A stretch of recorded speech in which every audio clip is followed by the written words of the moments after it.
Assalomu alaykum aka opalar, videoni so'rashga shoshilmanglar. Bugun biz sizlarga samokat, skuter hammasini obzorini qilamiz. Bugun daji elektromobillarni bu necha kilometr tezlikda yuradi, narxi qancha? Bundan 20 xili bor. O'zi har birini adilna narxi bilan necha kilometr tezlikda yuradi, bitta batareyasi qanchaga yetadi, bu o'zi necha kilo yuk ko'tara oladi. Hammasini obzor qilamiz. Mana bu ko'rib turgan narsalaring soatiga 50 km, 60 km tezlikda yura oladi. Bitta zaryadi bilan 50-60 km yuradi. Ko'ryapsizlar, ko'rier akalarimiz uchun narxi 44 ming rubl.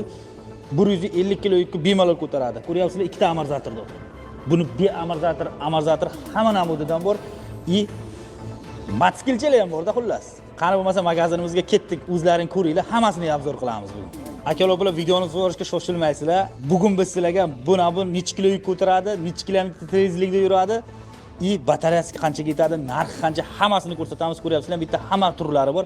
Har birini adilna ko'rsatib o'tib ketamiz. Mana bularni ko'ryapsizlar, ikkalasini bir xil firma. Bittasini mana amorzatori bor. Ikkinchisini amorzatori yo'q orqasida. Ikkalasini ham lekin oldida amorzator bor. Narxi ikkalasini ham bir xil, 44 ming rubl. Akalar opalar, bu soatiga 70 km tezlikda yura oladi. Bitta zaryadi bilan 50 km dan to 60 km gacha yuradi. 150 kilo yukni bemalol ko'taradi. Tormozlari mana ikkalasi ham ko'ryapsizlar, GTX bilan mощности. Ko'rier akalarimiz uchun komplektida hamma xil yashiklari bor. Narxi 44 ming rubl.